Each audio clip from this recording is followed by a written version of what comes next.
네, 이것은 그 세 번째 묵시 시간이죠. 이제 오늘부터서 그 천년왕국에 대한 각설들, 크게는 그 세 가지가 있죠. 전천년설, 부천년설, 무천년설. 그런데 이제 전천년설을 두 가지로 좀 구분하면 네 가지. 그래서 이제 오늘부터서는 이 설들, 어떤 전천년설이 무엇이고 부천년설이 무엇이고 무천년설이 무엇일까?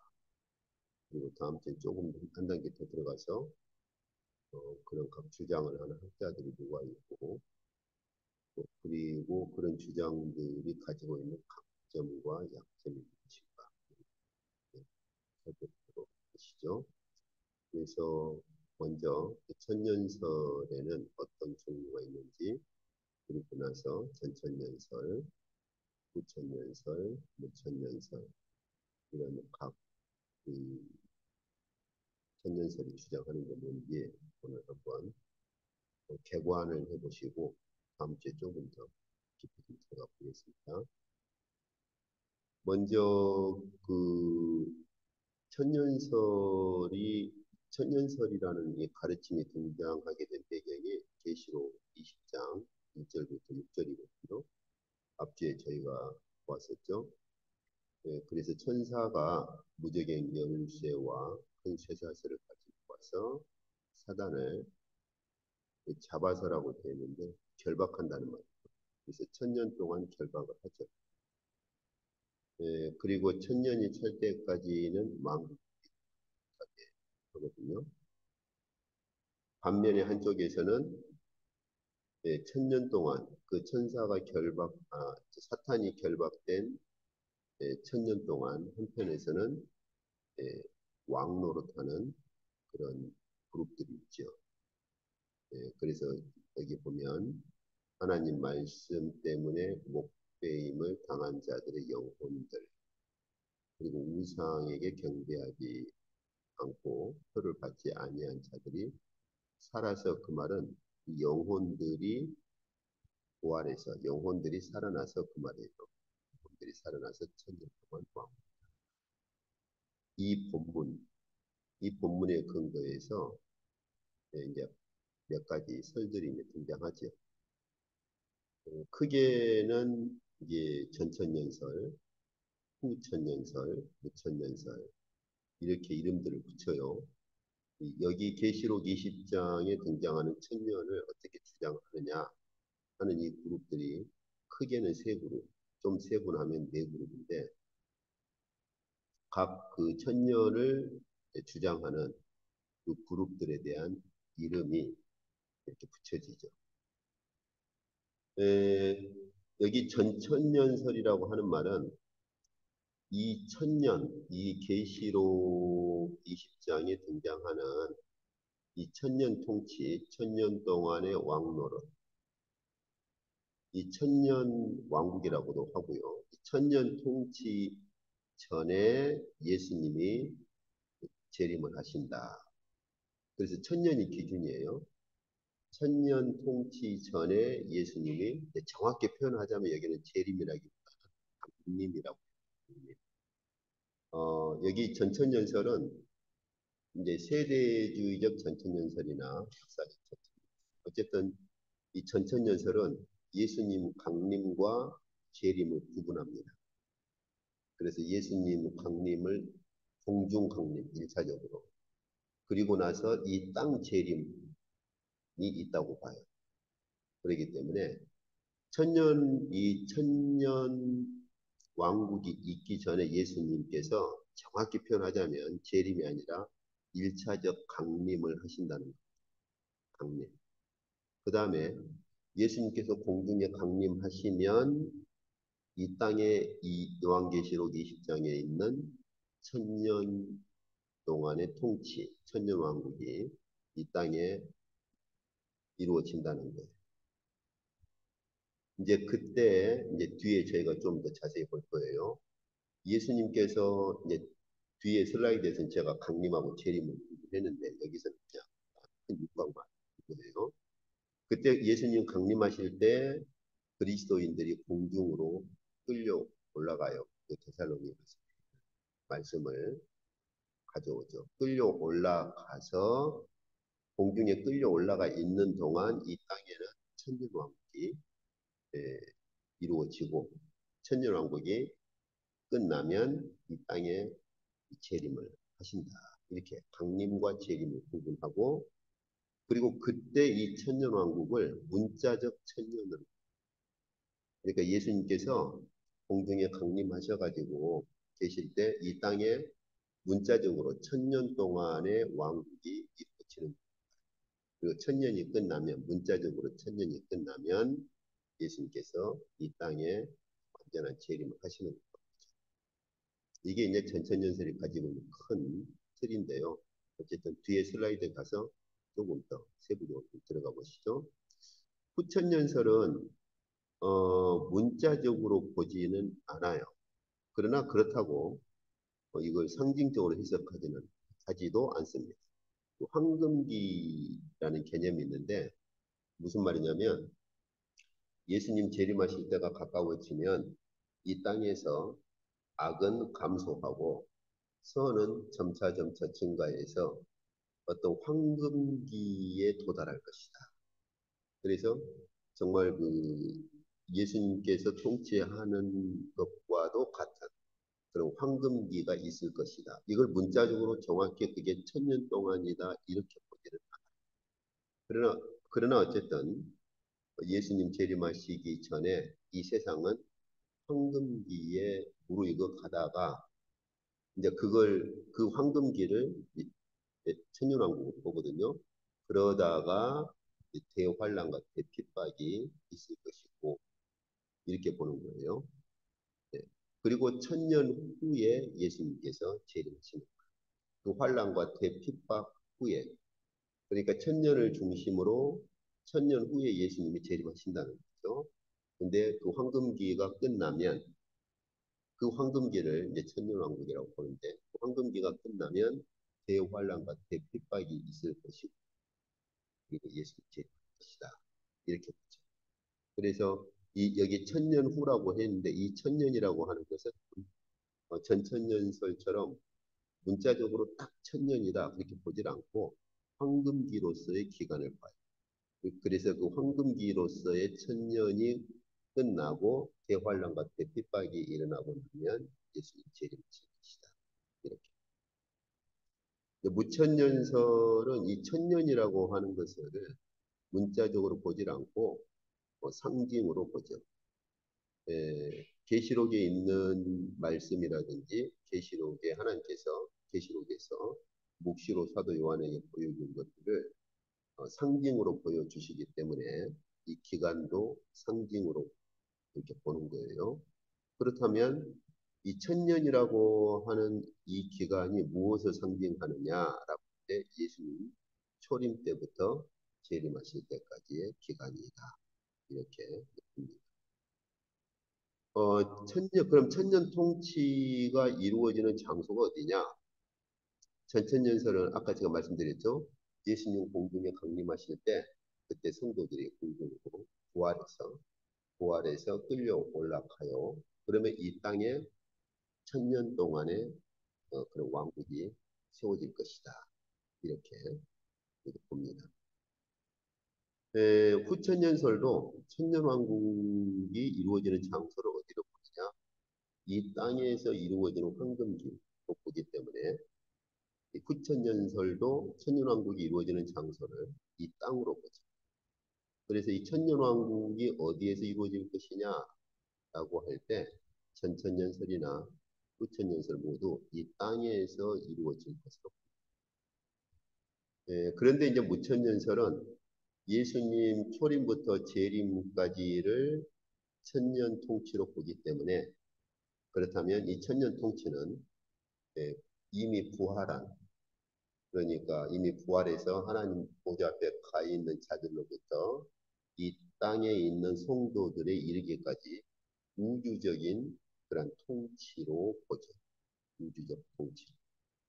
단순히 이 땅으로만 보질 않고 어, 예수님 초림부터 재림 기간까지 어, 이미 하나님 보좌 앞에 가 있는 그러한 성도들로부터 시작해서 이 땅에 있는 성도들까지 모두가 참여하는 그런 우주적 통치로 봅니다.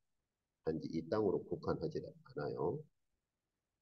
그러면 누가 참여하느냐?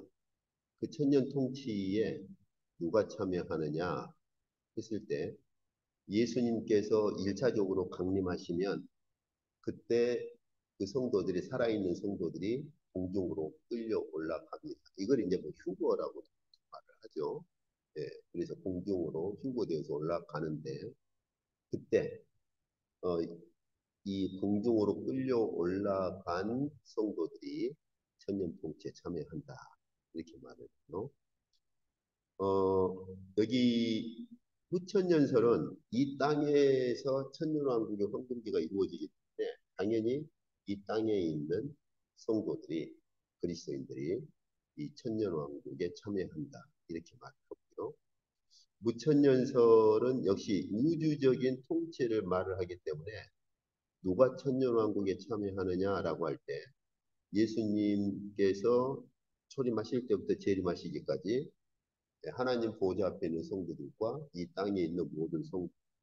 그래서 우주적 그리스도인.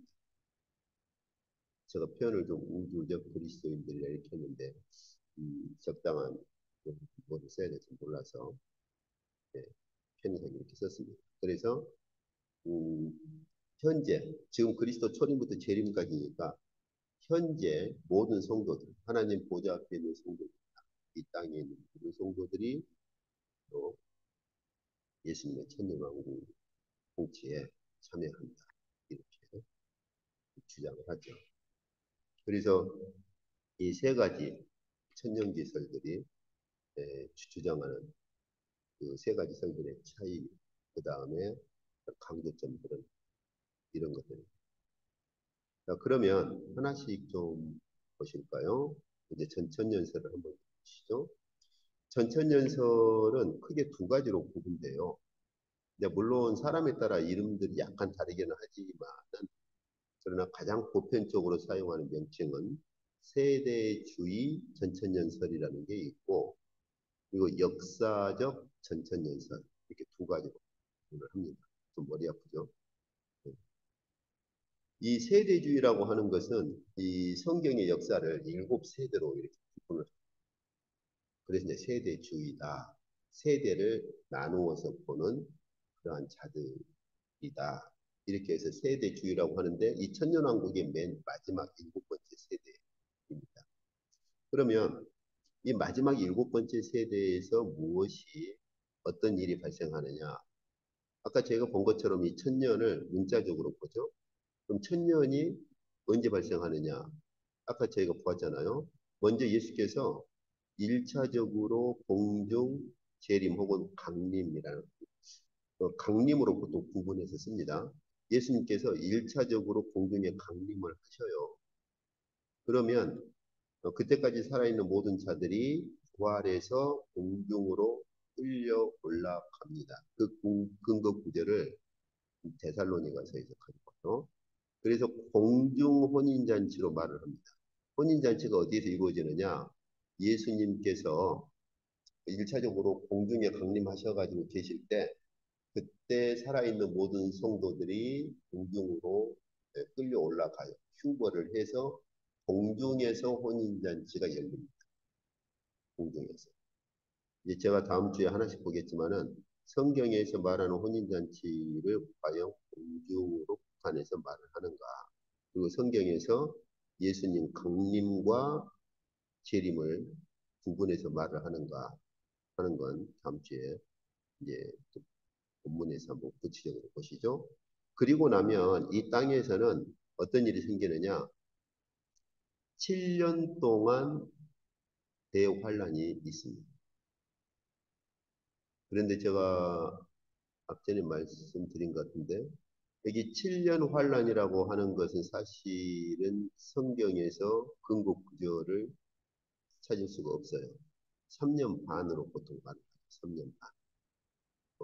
계시록이나 다니엘서에서 1260일 혹은 42달 혹은 3년 반 이렇게 말하는데 이 3년 반, 3년 반을 구분해서 두 번으로 봐요. 첫 번째 3년 반, 두 번째 3년 반. 그래가지고 7년을 만들어내요. 그러니까 정확히 말해서 7년 환란이라고 하는 이 말은 성경에 어쨌든 이제 다음 주에 우리가 성경 본문에서 볼 때 같이 보시죠. 자, 그리고 나면은 여기 2차, 이제 1차 공중에 강림하시고 나면 제가 용어를 좀 잘못 썼네요.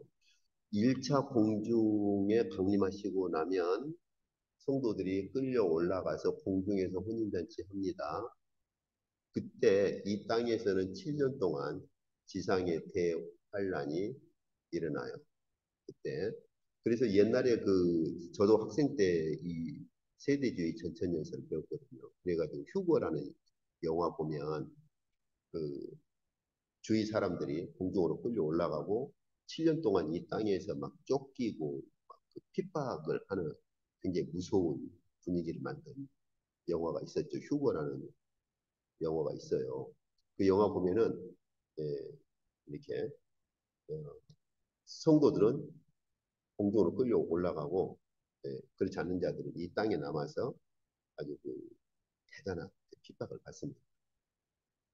그래서 그때 그 부흥회 때 저 학생 때 부흥회에서도 부흥 강사께서 그런 유머스러운 얘기도 했어요. 그 뭐, 아, 아내가 새벽에 화장실을 가려고 화장실을 갔는데 남편에게 하도 휴고 얘기를 듣다 보니까 남편이 새벽에 눈을 떠서 보니까 아내가 안 보이는 거예요.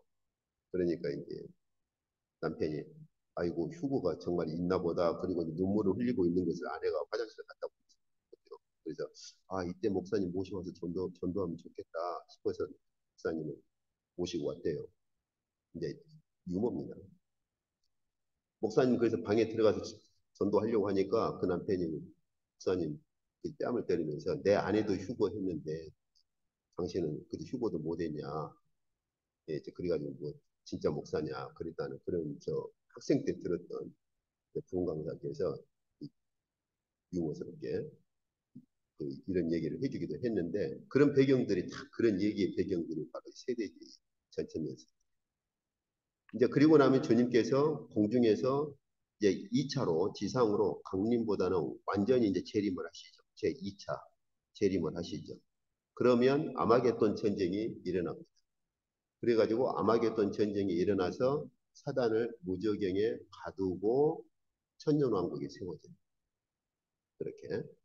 이제 그러면 예수께서 2차로 지상 강림 후에 이 땅에 천년왕국이 세워지는데 그 천년왕국 때 무슨 일이 생기느냐?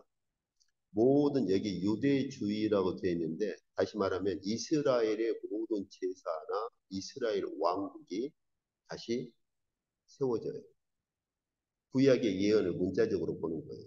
이스라엘의 회복이라는 구약의 예언을 문자 그대로 봐가지고 그 천년 동안에 이스라엘의 제사로부터 이스라엘의 회복이 이루어진다라고 주장. 다음 주에 보겠지만 그 이런 제사의 특히 히브리서라든지 제사가 다시 부활된다. 그 이스라엘의 제사가 부활된다고 하는 것은 십자가를 무효화시키는 걸로 봅니다. 그렇잖아요. 예수께서 오셔가지고 모든 제사의 모든 걸 십자가에서 완성하셨는데 제사가 다시 부활되면 십자가가 무효화되는 거죠. 그래서 이 세대주의 전천연설은 이런 부분에서 굉장한 위험적을 가지고 오늘날은 세대주의 전천연설은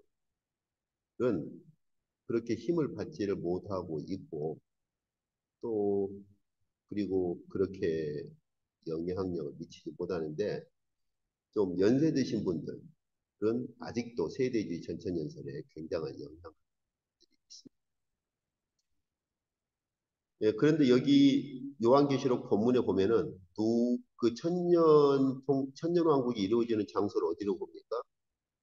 이 땅에 천년왕국으로 보질 않고 사도 요한이 하늘에 보좌가 있는 어전을 보죠.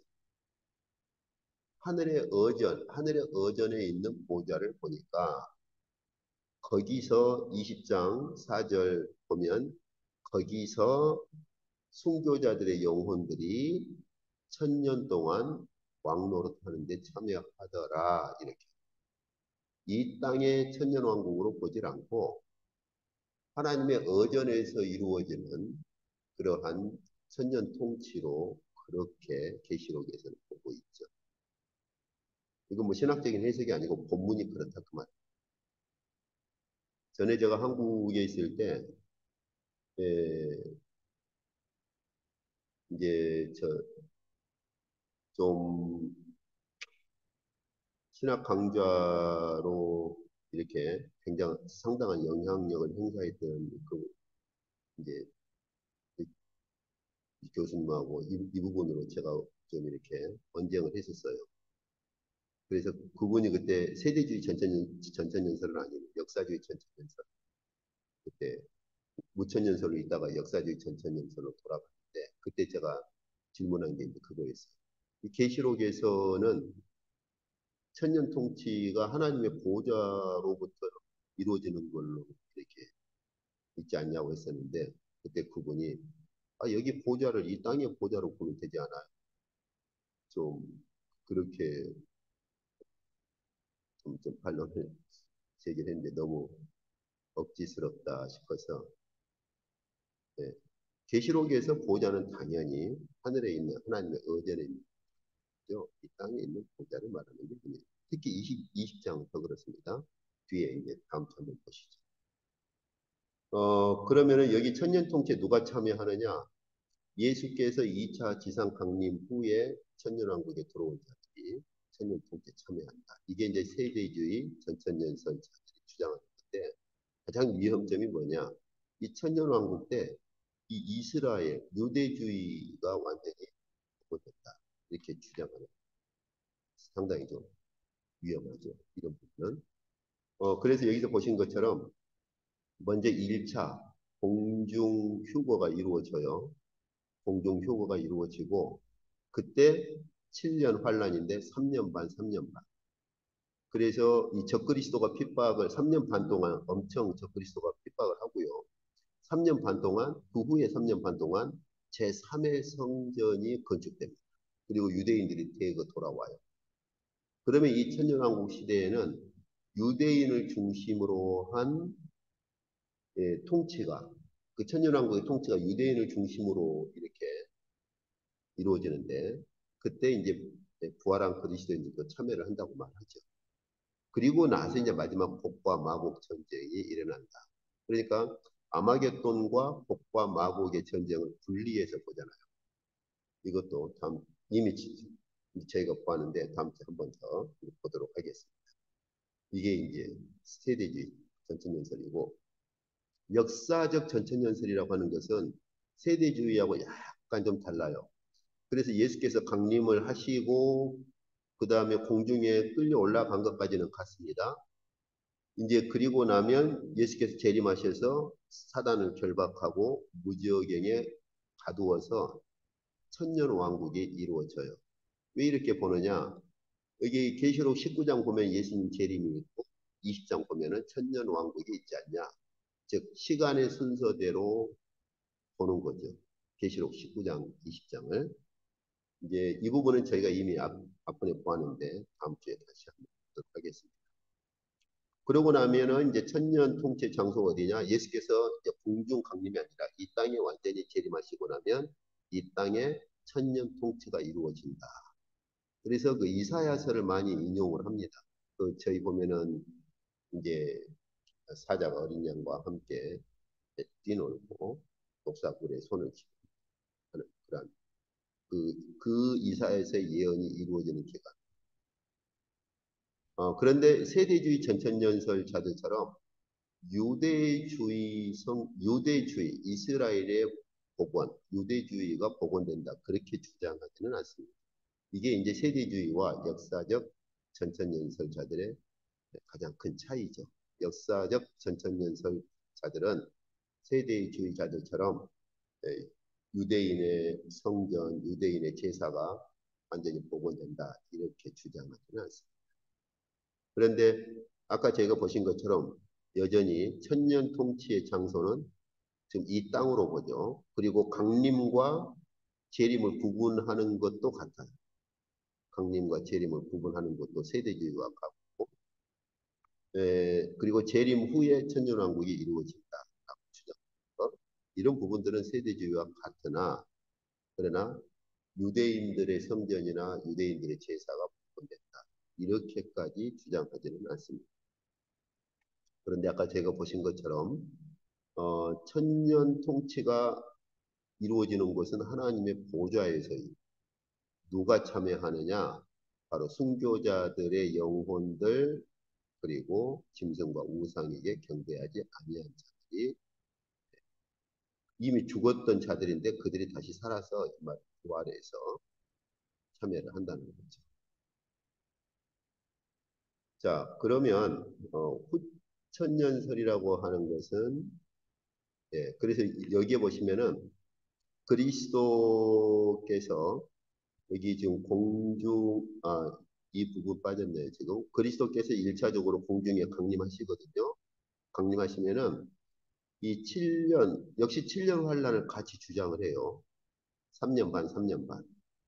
근데 이제 다음 주에 보겠지만은 왜 3년 반을 또 한 번 반복하는지 성경에는 이 근거가 없어요. 성경에 또 7년 환란이라는 단어도 없고. 그런데 이 3년 반을 또 한 번 반복을 시키죠. 그래서 여기 3년 반, 3년 반, 그래서 그리스도께서 공중에 강림하시면 세대주의 전천연설하고 이 부분은 같습니다. 그리스도께서 공중에 강림하시면 끌려 올라가요. 그래서 그 그리스도께서 강림하신 공중에서 어린 양 혼인잔치가 일어나죠. 그 동안에 이 땅에서는 7년 대환란이 있습니다. 그동안. 그러니까 이 7년 환란 동안에 어린 양 혼인잔치는 하늘에서 강림한 그리스도에게 끌려 올라가서 휴거되어서 어린 양 혼인잔치에 참여하고 성도들은 이 땅에서는 7년 환란이 있는데 아까 세대주의는 이 3년 반이 극심한 핍박이고 3년 반 동안 유대인들이 회심해서 돌아오고 그리고 유대인들의 제사가 그리고 성전이 다시 이렇게 복원되고 그래서 이 천년왕국 동안에는 유대인을 중심으로 한 그러니까 에, 이런 복원된 유대인과 유대인의 제사와 유대인의 성전을 중심으로 한 그런 천년왕국이 이루어진다 이렇게 말하는데 역사적 전천연설은 그 부분은 동의를 하지 않습니다. 그러나 어쨌든 7년 환란은 말해요. 그래서 처음에 3년 반은 좀 부드러운 핍박이지만은 나중에 3년 반은 심한 핍박이 있다가 공중에 강림하신 그리스도께서 완전히 재림하시면 그때 아마겟돈 전쟁이 일어납니다. 그리고 이 천년 왕국 후에 여기 보면은 예루살렘 재건 및 유대인의 회복 이렇게 되어 있는데 이건 사실은 역사적 전천연설을 주장한 사람들은 이 부분을 이렇게 강하게 주장하진 않아요. 유대인 회복에 그렇게 강한 초점을 맞추진 않습니다. 물론 개인적으로 말하는 사람들은 있을 수 있어요. 그러나 어쨌든 이런 공개적 다시 말하면 예, 보편적 견해로는 유대인의 회복보다는 이 부분이 의와 평화가 충만하고 그리고 땅의 과일이 풍부한 이 부분은 제가 다음 주에 교부들 그 천년왕국을 주장한 교부들의 이론을 제가 소개를 해드릴게요. 그래서 이 보면은 어떻게 기대를 했느냐면 이 천년왕국 동안에는 뭐 포도송이가 아주 이렇게 들 수 없을 정도로 큰 포도송이가 열리고 하여튼 이 땅에 아주 이런 과일이나 이런 게 어마어마하게 풍부해질 것이라고 그런 기대감을 갖지요. 그래서 이제 다른 교구는 그 너무 육적인 것이다. 천년왕국을 너무 육적으로 그렇게 바라보았다 해서 거절하기도 했습니다. 어쨌든 그래서 이 천년왕국 동안에 아주 평화가 충만하고 이 땅에 그런 과일이 풍부한 그런 천년왕국이 이루어질 것이다. 이렇게 봤어요. 그리고 끝날 때 복과 마곡의 전쟁이 일어날 것이다. 그래서 역시 아마겟돈 전쟁하고 복과 마곡하고 이렇게 다시 말하면 분리해서 보려고 하죠. 이것은 세대주의 전천연설이나 역사적 전천연설이나 같습니다. 그리고 나서 최후의 심판이 이루어진다. 이렇게 말을 합니다. 이게 이제 역사적 전천연설이죠. 그러니까 좀 정리 한번 해볼까요?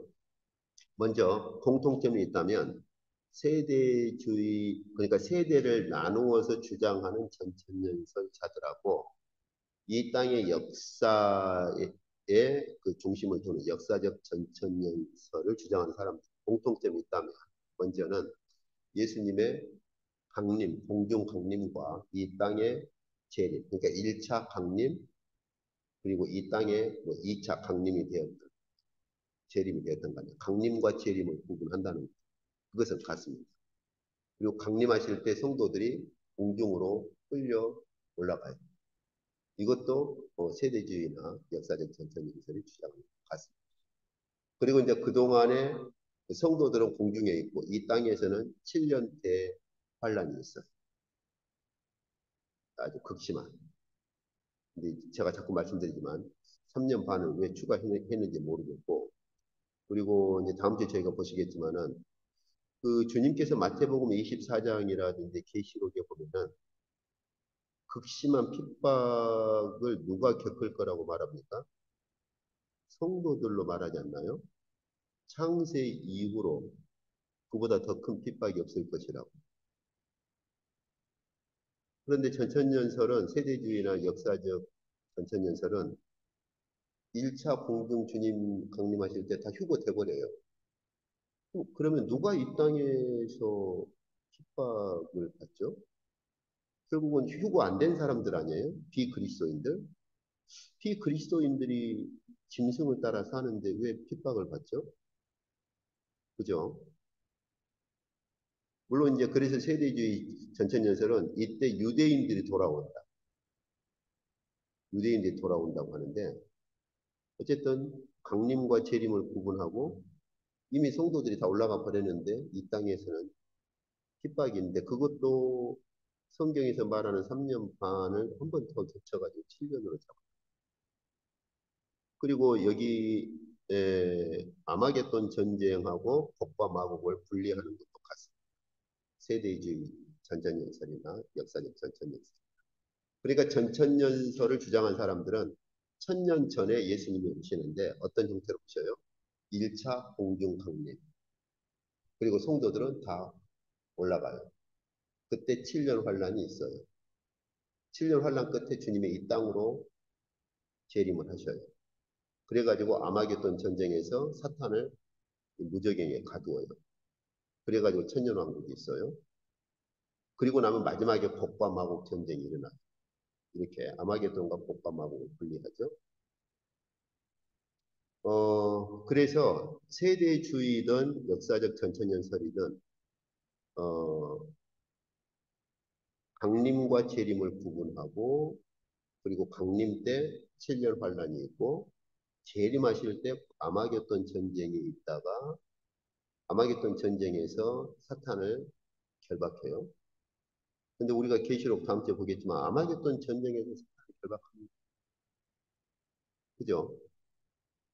우리가 좀 그 부분을 볼 필요가 있죠. 아마겟돈 전쟁하고 사탄 결박하고는 관계가 없어요. 그죠? 예. 묵시 자체가 달라지잖아요. 그리고 이제 곡과 마곡 전쟁이 일어난다. 이렇게 주장하죠. 그래서 전천연설을 주장하는 사람들의 주장은 이렇습니다. 다음 주에 조금 더 들어가서 한 번 더 구체적으로 보시죠. 그러니까 이제 다음 주에 보시겠지만은 이 천년기설을 주장한 사람들의 주장들을 보면 성경 본문에 정직하다기보다는 몇 가지 본문들을 여기저기서 가져와 가지고 자기들 교리에 따라서 짜집기를 하는 경향들이 있어. 그러니까 세대주의 전천연설이나 역사적 전천연설은 차이가 있다면 이제 그 7년 환란 동안 그것도 처음 3년 반이 아니라 두 번째 3년 반 동안 이런 그 예루살렘의 회복, 성전과 제사가 회복된다.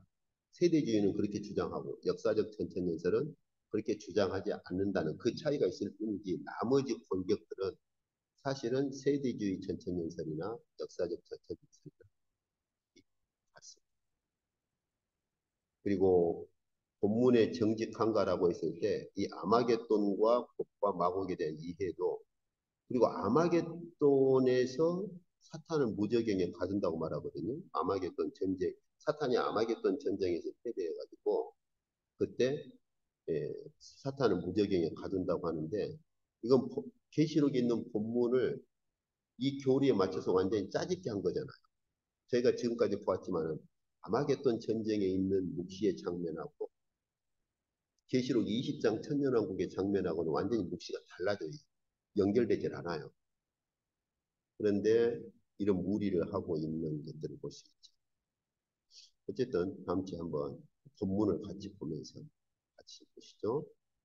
자, 후천연설은 먼저 이 세상이 갈수록 선으로 가득 차요. 그래서 황금기가 옵니다. 이제 그것을 문자적으로 꼭 천년 동안의 황금기다라고 말은 하진 않아요. 그러나 어쨌든 황금기가 와요. 그리고 황금기가 끝나갈 때 그때 이제 대핍박과 환란이 일어납니다. 그때 이제 주님께서 재림을 하시죠. 그래서 이 먼저 천년 이제 꼭 문자적인 천년은 아니고 황금기로서의 어떤 천년이 지나고 나서 예수님 재림하신다. 그래서 후천년설이다. 천년 후에 오신다. 천년 전에 오신다. 천년이 항상 기준이에요. 그래서 그럼 그 천년 통치가 이루어지는 장소가 어디냐? 예수님께서 재림하시기 전에 이 황금기가 이루어지는 이 땅이 바로 천년 왕국의 장소예요. 그래서 악은 갈수록 감소하고 선이 점차점차 증가하는 황금기가 온다. 그런데 아까 저희가 보신 것처럼 계시록에서는 천년 왕국, 천년 통치가 어디에서요? 하늘의 보좌로부터, 하늘의 보좌에서 이루어지는 것을. 그리고 누가 참여합니까?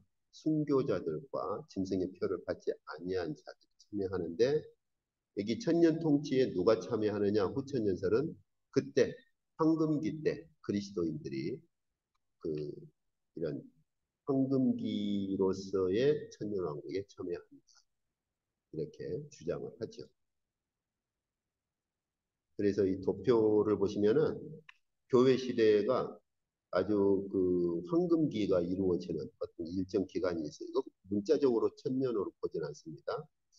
유대인의 회복을 주장하는 것은 후천연설은 그렇게 강하지가 않아요. 이제 여기 제가 이 도표를 일일이 그리기가 좀 시간도 걸리고 제가 가져왔어요. 가져왔는데 유대인의 회복에 관해서는 굳이 그렇게 강하게 주장하지는 않습니다. 후천연설은. 예. 자, 그리고 유대인의 회복에 대해서는 그렇게 강하게 주장하진 않아요. 그리고 예, 여기서 보시는 것처럼 이 복음이 아주 온 세상 끝까지 전파되면서 거의 영적인 번영이 크게 이렇게 이루어지는 걸로 봅니다. 그리고 이제 이 부분 빠져 있는데 그리고 나서 이제 여기에 있네 세계적인 배교. 그래서 이 황금기가 끝나갈 무렵에 이런 핍박, 아주 굉장한 핍박이 일어나죠. 그래서 계시록에 있는 것처럼 아주 극심한 핍박이 일어나면 주님께서 이제 재림하셔가지고 모든 걸 끝내신다. 이렇게. 그래서 이제 후천년설에서는 아마겟돈과 곡과 마곡을 그렇게 분리하려는 시도는 안 합니다. 이게 이제 후천년설에서 주장하는 거죠. 자, 이제 마지막 무천년설로 한번 가볼까요? 무천년설에서는 천년이라고 하는 것을 문자적으로 보지 않습니다. 왜 그러느냐? 이 계시록에 사용된 용어나 이런 계시록에 하나님께서 계시록에서 묵시로 보여주신 것들이 다 상징적이다라고 보기 때문에 예, 이런 그 상징성이 묵시의 특성이라고 하는 것을 그대로 받아들이죠. 그리고 이제 숫자 같은 경우는 저희가 그 계시록 맨 처음 할 때 게마트리아 봤었잖아요. 특히 그 이런 계시록에 사용된 숫자는 게마트리아라고 하는 건데 다음 주에 조금 더 들어갈 때 다시 한번 그 부분을 제가 더 설명하겠습니다. 그래서 그 게마트리아라고 하는 것도 일종의 상징적인 숫자 사용이라고 했었죠. 그래서 그런 것 때문에 천년이라고 하는 것도 이제 그런 문자적으로 보질 않고 상징적으로 봐요. 그럼 그 천년의 시기가 언제냐? 그럴 때 예수께서 초림하실 때부터 재림하실 때까지 보죠. 그 근거가 뭐냐? 저희가 앞뒤에 보았잖아요. 사탄의 결박을 주님께서 말씀하실 때 성령으로 귀신을 쫓아내는 것이라면 이미 사탄이 결박된 거다라고 말씀도 하셨고 또 그 전에도 제자들을 파송하셨을 때 제자들이 갔다 와서 우리가 가니까 귀신들이 쫓겨나가더이다. 그때 주님께서 하신 말씀이 하늘에서 이렇게 그 사탄이 번개같이 이렇게 떨어지는 것들이 있다. 그 말씀도 하셨고 그리고 저희가 골로새서에서 보신 것처럼 그리스도의 십자가와 부활과 승천을 사탄을 완전히 무장해제하고 서로 사로잡아서 이렇게 구경거리 삼은 사건이다. 바울이 그렇게 십자가를 해석을 하죠. 그러니까 이미 주님께서 오심으로부터 귀신들을 쫓아내심으로 사탄 결박의 역사를 시작하셨죠. 그래서 귀신을 쫓아내신, 다시 말하면 귀신 들린 자로부터 귀신을 몰아내신 것은 주님께서 사탄을 결박하기 시작한 것을 보여주시는 거예요. 그래서 주님께서 그 비유를 든 거 아닙니까? 어떤 강도나 혹은 누가 남의 집에 들어가서 무엇을 훔쳐 가져오려면 그 집주인을 먼저 묶어야 되지 않느냐. 이 사람의 귀신 들렸다는 말은 원래 귀신에게 사로잡힌 자였고 귀신의 소유물이었는데 내가 이 사람을 귀신으로부터 해방한다는 것은 내가 귀신을 결박했기 때문에 귀신의 소유물을 내가 끄집어 내오는 것 아니냐. 비유를 통해서 이 말씀을 하시는 거죠. 결국 그 말은 무슨 말이죠? 예수께서 귀신을 몰아내신 사건은 바로 귀신을 결박한 사건이다. 그러나 결정적으로 사탄을 이제 예, 완전히 포로로 삼으시고 사탄을 결박한 것은 십자가와 부활과 승천 때 이루어진 일이죠. 그래서 바울이 골로새서에서 십자가를 그리고 그리스도의 부활과 승천을 그렇게 교회에 가르치고 있거든요.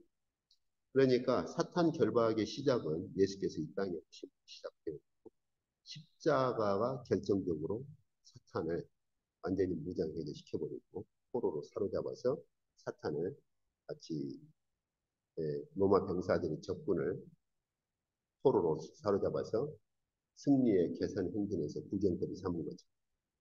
예수 그리스도의 십자가는 결정적으로 사탄을 결박하고 무장해제 시켜버리고 사탄을 결박한 결정적인 사건이죠.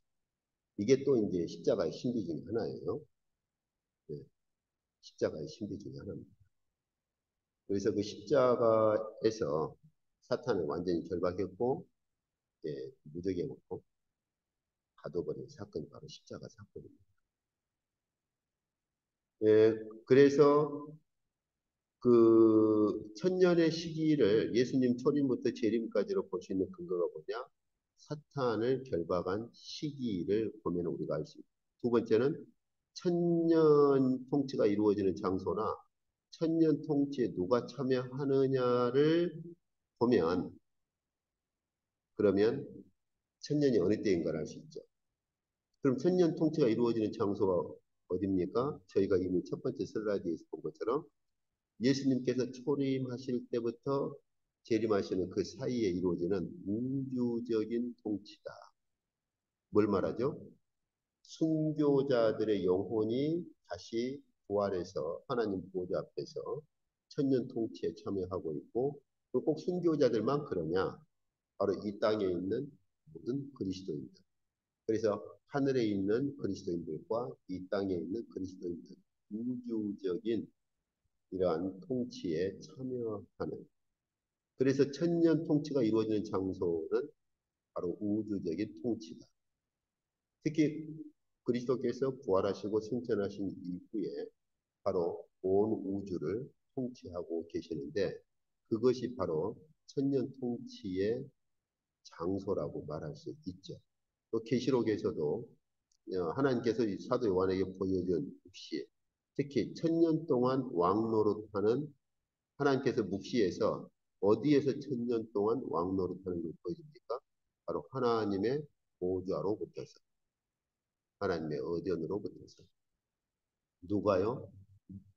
누가 참여합니까? 여기 순교자들의 영혼, 그리고 우상에게 경배하지 아니한 자들, 이러한 자들이 살아서 참여를 하죠. 역시 무천년설에서도 같이 주장을 합니다. 예수님 초림하실 때부터 재림하시기까지 하늘과 이 땅에 있는 우주적인 그리스도, 이렇게.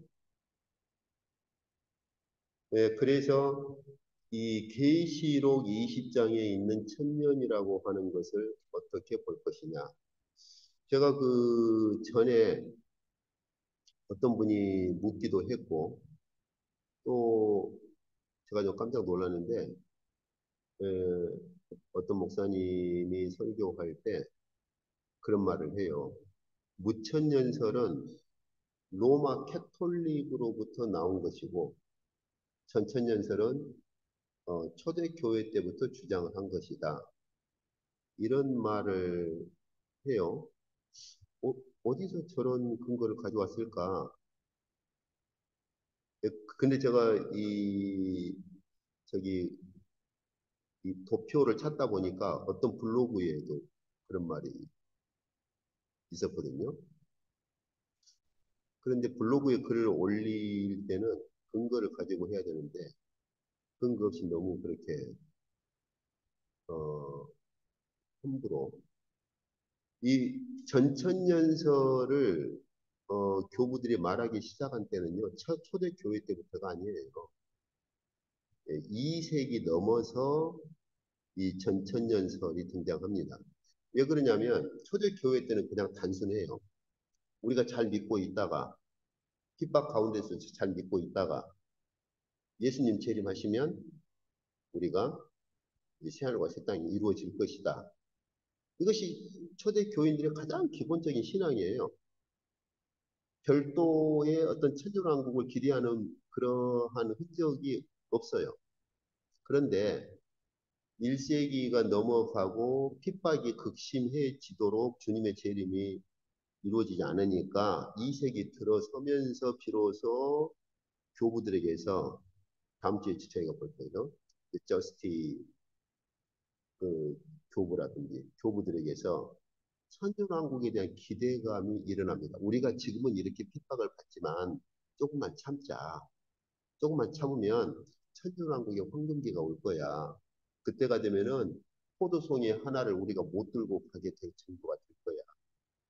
이런 식의 그 천주왕국에 대한 기대감이 일어나요. 그러니까 초대교회 때부터 있었던 게 아니고 천주왕국에 대한 그런 기대감이나 문자적인 그러한 기대감은 2세기 들어서면서 등장합니다. 그리고 무천년설은 뭐 캐톨릭으로부터 나온 것이다 그러는데 이미 교부들 당시에 그런 천년왕국에 대한 기대를 너무 육체적으로 기대를 하니까 그것은 너무 유욕적인 것이다 해서 문자적인 천년왕국설을 반박을 하고 이미 그때부터 무천년설의 주장이 나와요. 이미 그때부터. 네, 캐톨릭으로 나온 게 아니고. 동방교회와 서방교회가 분리된 게 언제입니까? 보통 그 1054 스키이즘이라고 보통 말하는데 1054년에 최종적으로 동방교회와 서방교회가 분리돼요.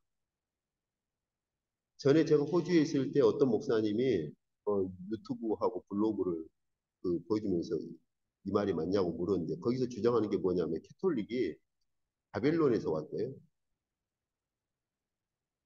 제가 참 어이가 없는 게 그러면은 캐톨릭이 바벨론에서 왔으면 그러면은 우리가 그 로마 교회 라틴 교부가 있거든요. 최초의 그 라틴 교부가 터툴리안인데 1054년 이전에는 동방 정교회나 캐톨릭이 구분되지 않고 서로 유니버설 처치라 해가지고 우주적 교회를 이루고 있었어요.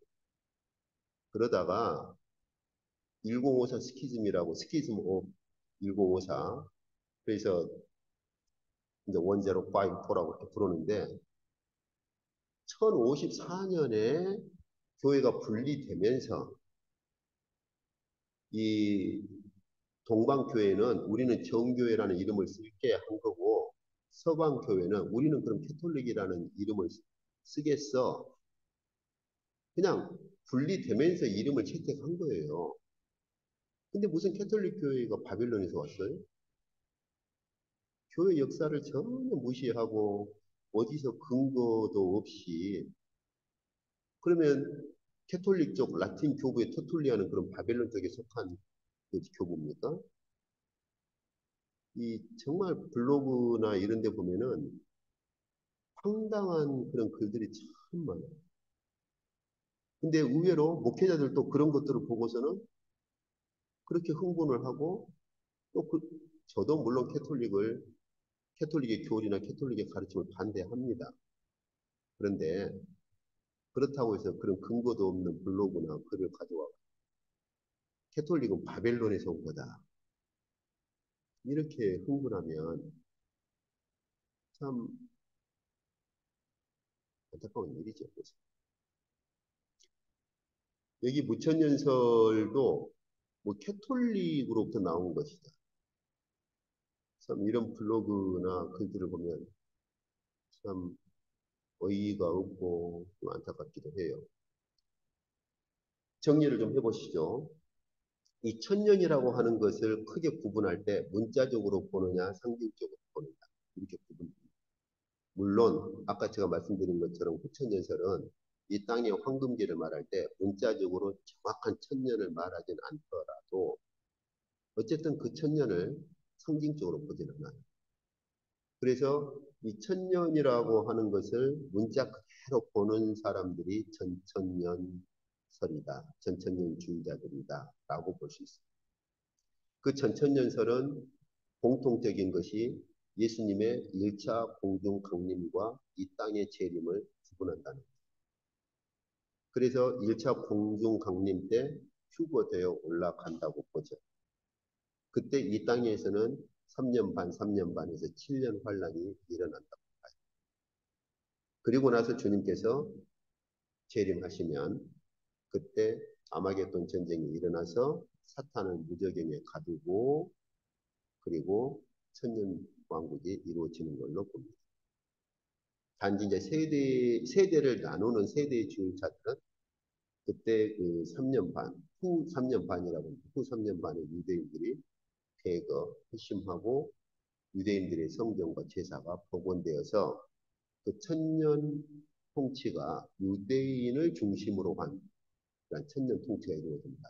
그래서 구약의 예언들이 역사적으로 그대로 이 땅의 이스라엘에게 성취되는 걸로 보죠. 그러나 역사적 전천년설을 주장한 사람들은 그런 유대주의 다시 말하면 이스라엘의 복원을 주장하지는 않습니다. 그러나 큰 틀은 같아. 그래서 공중 강림하시던 예수님께서 7년 후에 이 땅에 7년 동안 공중에 계시는 거죠. 부활한 성도들도 공중에서 7년 동안 있어요. 그러다가 7년이 끝나면 이 땅에 재림하실 때 아마겟돈 전쟁을 일으켜서 사탄을 가두고 1000년 동안의 황금지가 있다가 마지막 복과 마법 전쟁이 일어나서 모든 걸 끝내신다. 그런데 이제 후천년설은 그것이 아니야. 예, 이 1000년 전에 주님 재림하시는 것이 아니고 복음이 온 세상 끝까지 다 전파. 그리고 선은 극도로 그렇게 증가하고 그렇게 해서 아주 아름다운 세상이 이루어지는 걸로 봐요. 그 황금기로 보죠. 이제 그러다가 이제 대핍박과 환란이 일어나고 그리고 나면 주님께서 재림하셔서 다 끝내신다는 거죠. 무천년설은 이미 예수께서 오심으로 사탄을 결박을 했어요, 이미. 그리고 예수님의 십자가로 이미 사탄을 완전히 포로로 잡으셨죠. 우리는 지금 천년 통치에 살고 있어요. 누가? 순교자들, 하늘에 있는 순교자들이나 우리 모두. 그래서 단순히 이 땅의 천년왕국이 이루어지는 것이 아니고 우주적인 그런 천년 통치 기간입니다. 지금. 그렇죠? 이제 그러다가 저희가 앞번에 본 것처럼 하르마겟돈, 곧 그것은 곡과 마곡 전쟁과 같은 거라고 했죠. 마지막 종말에 이루어질 대반란의 전쟁. 예. 그 극심한 핍박이 일어나면 주님께서 재림하셔서 모든 걸 이제 끝내신다는 거죠. 그래서 그 천년 그 천년이 끝났을 때 사탄을 잠시 풀어주는 것. 그것은 바로 지금이 이미 천년왕국 시기이고 마지막 끝나갈 때 사탄이 잠시 풀려서 복과 마법 전쟁. 그것은 아마겟돈, 하르마겟돈 전쟁과 같은 저희가 봤었죠. 그래서 이제 그런 계시록의 묵시의 특성들, 근거들을 저희가 봤는데 이제 그러면 주님께서 완전히 이제 다 끝내시는 거죠. 그래서 불과 유황불로 던지시는 거죠. 그래서 저희가 보신 것처럼 이 계시록 20장의 천년을 어떻게 볼 것이냐. 이런 큰 윤곽들을 알아야 블로그나 유튜브나 혹은 누군가가 이런저런 설교를 할 때, 아, 저분은 어떤 입장에 있구나, 저분은 어떤 것을 주장하는구나 하는 그 배경도 알 수 있겠죠. 그런데 이제 제가 다른 건 전천연설이나 역사적 전천연설이나 후천연설이나 우천연설은 서로 정제는 안 해요. 서로 대화하고 서로 토의는 하는데 세대주의적 전천연설은 굉장히 위험합니다.